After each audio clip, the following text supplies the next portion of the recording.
I saw this movie twice this weekend.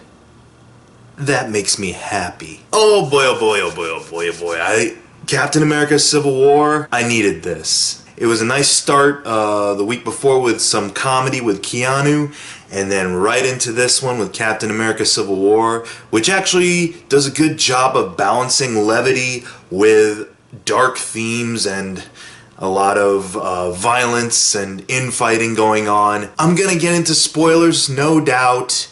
So right out of the gate, go see it if you haven't already. It is an enjoyable summer movie, popcorn type flick, but overall it's an enjoyable story and a great kind of character piece for these icons in Marvel that we've been following for many, many years now, since Iron Man in 2008.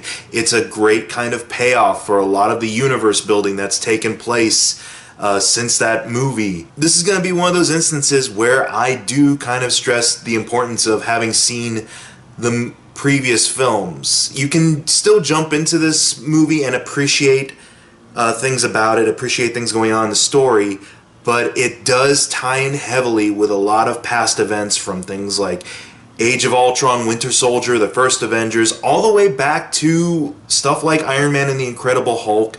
There's a lot of references to things going on and a lot of kind of payoffs on certain story arcs that have been carried throughout all of these movies. It might seem like homework maybe for some of those films, or like an assignment, but believe me, it's well worth it to kind of go into this movie with as much knowledge and understanding of the Marvel Cinematic Universe up until this point.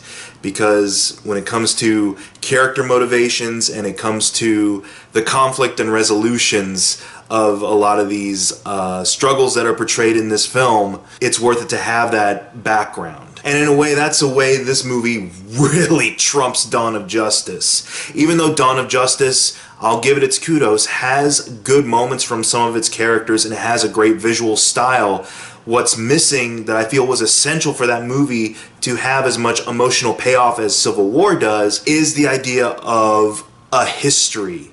And I'm not saying like a long-rooted history between, say, Batman and Superman, because essentially in that movie that is the first time those characters are meeting, but more along the lines of a history of the mythology of that world, in the sense that these are events that logically in the Marvel Universe were going to take place due to everything that's come before, whereas in Dawn of Justice, every big sequence or every big devastating choice in that movie seems to come about really either out of nowhere or unwarranted with regards to the main conflict. Here in Civil War, you get a sense of why Tony Stark and Steve Rogers would be pissed at each other in this struggle about whether or not superhumans should be overseen by some United Nations special task force,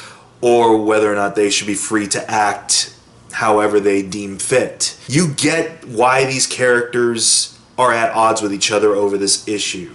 And a lot of it plays into stuff that happens to them in this movie, but also a lot of it is playing into their past history with each other, with the fact that there has always been kind of this one-upsmanship between Captain America and Iron Man dating back to the Avengers. And even as we find out in this movie, a little bit before that too, with regards to Tony Stark has always been a little envious of Captain America because his dad, when he was a kid, would not shut up about Captain America because there is that relationship in the first Avenger between Howard Stark and Steve Rogers. So yeah, the character motivations benefit greatly from this long-rooted history and just this long-rooted history within this universe. Even when characters such as Black Panther or Spider-Man take stage in this, you get a sense that, okay, yeah, this is the first time you're seeing these characters brought to life on the screen in this context,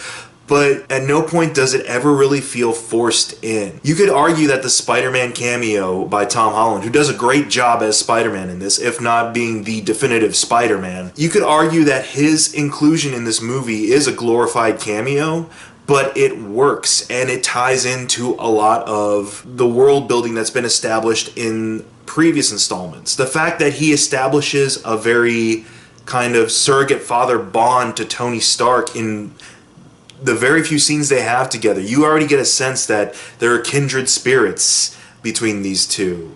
And that ties in a lot with Tony Stark's own connection to scientifically minded people. It ties into his kind of bromance with Bruce Banner in the previous Avengers movies. So it would make sense that his character would gravitate towards a young science prodigy like Peter Parker and would want to take him under his wing, essentially. So yeah, even though it could be interpreted as being just overly glorified cameos for characters who are going to be their own cash grabs, they work really well. Every character is really given their due in this film.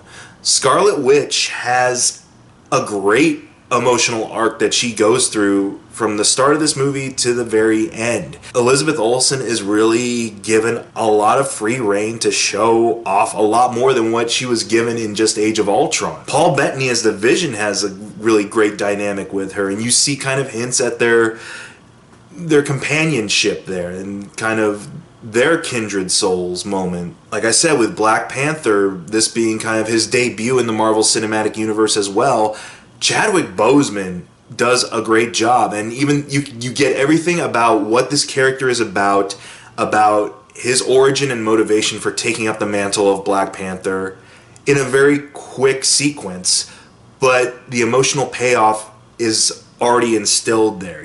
And that just comes from the actor's natural charm and charisma in the role, and the fact that a lot of his dialogue with, say, his father before the event happens that sets him on his course to being Black Panther, it's dialogue that you would expect between a father and a son, a loving father and son especially, and not just weird, vague, cryptic exposition dialogue that we get in certain other superhero movies, which just kind of explains what's going on but doesn't really give you any in-depth look into the characters. And the movie knows how to have fun. The action sequences are phenomenal in this film, even though they are very fast-paced and quite a few of them can be in that handheld action sequence style. You can tell what's going on. A lot of the stunt work is really kind of cool. The CG is integrated into the action sequences pretty well. There are times Spider-Man looks a little too CGI-ish, but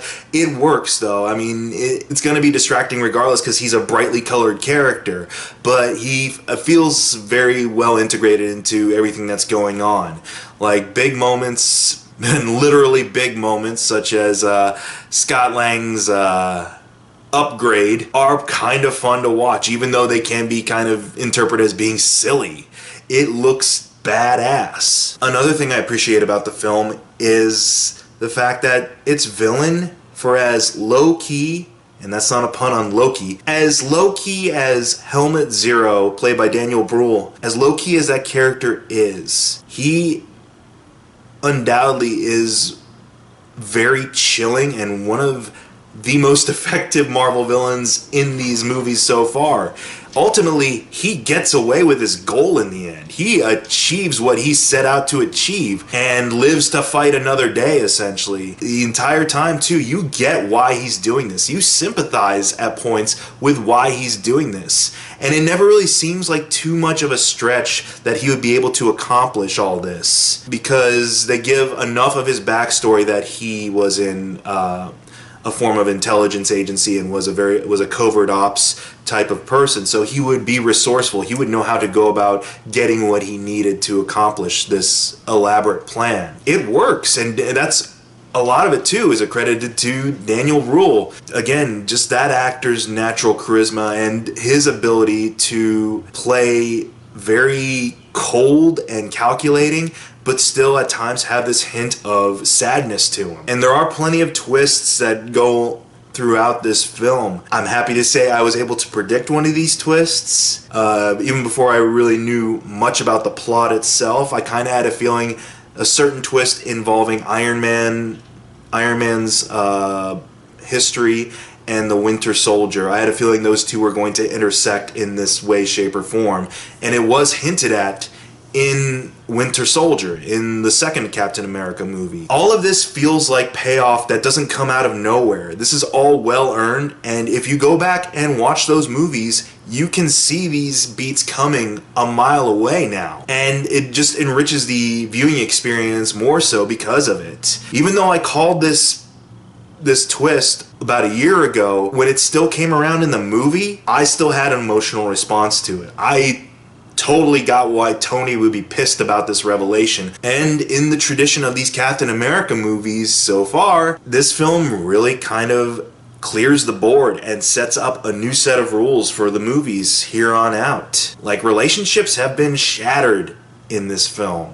The Avengers are not going to be the same, essentially, until probably when they have to reconvene for Infinity War or whatever the Russo brothers are going to be calling that now that they've changed the titles. But it doesn't feel like the status quo has changed just to change. It doesn't feel like this story is going through the motions. It doesn't feel like these characters are going through the motions. You feel very much the way they feel as they go through this struggle against each other and against, you know, this world that they've sworn to protect. I know I said spoilers before, but you know what? I don't want to get into in-depth details about each and every little aspect of this movie, because really, you should just go see it yourself.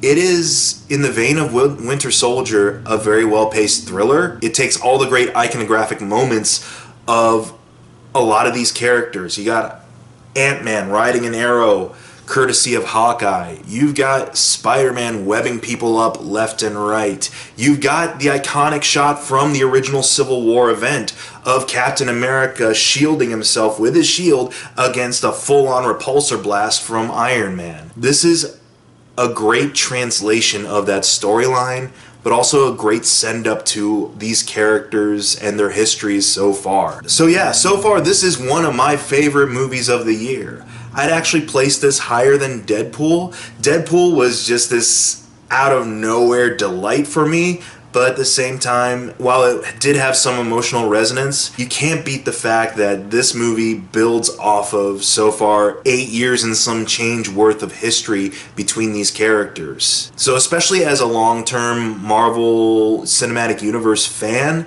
this is a treat. Enjoy the dark aspects of it, enjoy the action, but also enjoy a lot of the heart and levity that's portrayed in these relationships and in these characters. This is my second favorite Captain America movie. I still enjoy Winter Soldier a little bit more than this, because the one nitpick I guess I would say is that, granted, there aren't a lot of stakes at the end of the day with this movie with regards to characters dying or big losses. There are a couple of losses, but everyone rebounds pretty well at the end of this film, despite their relationships being completely devastated. But I've come to expect that from Marvel movies a little bit because of the fact that since they do have the franchise as a whole in mind, they're not probably ready to kill off potential money makers. So that's why this comes in second to Winter Soldier for me. But at the same time, this is my favorite Robert Downey Jr. performance out of all of these movies. He is giving far more range and darkness and anger, sadness. He is exploring every little facet of this character as is possible, even more so than in previous movies, even more so than in his own standalone movies. This is the most fleshed out, most driven, and most despondent Tony Stark I've seen in these films thus far. And it is great to see him utterly devastated and heartbroken, just railing against Captain America and his crew. But at the same time, it has lighter moments, it has levity, it has jokes that really do land and work. I love the kind of sibling rivalry between Falcon and Winter Soldier in this movie, as they are kind of competing to be like, no, I'm Steve's best friend.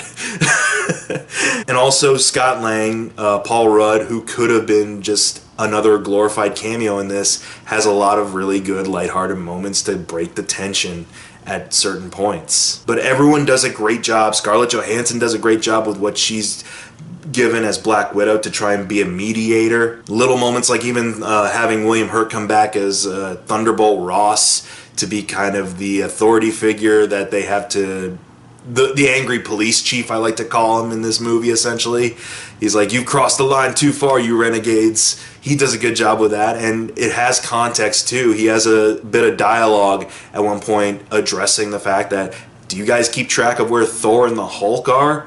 Essentially, because if I had a couple of warheads missing from my ordnance, I'd want to know where they are. And that's the thing. He comes down as kind of a hard ass, but at the same time, his logic has context. His logic is not wrong in that aspect, and it makes this movie all the more thought-provoking as our heroes kind of tackle, like, what is our responsibility in this world, and addresses it as human beings as opposed to in, say, Dawn of Justice, where people just like to talk pretty about Superman's role in the world, but no one actually has a genuine emotional drive behind it aside from Batman, who's just pissed off at him. Alright, I'm taking it into a place of negativity. So, bottom line, watch Civil War and enjoy all sides of it. Team Cap, Team Iron Man, Team Zemo, whatever you decide to choose, you're not gonna be disappointed in that choice, because everyone ends up winning in this film.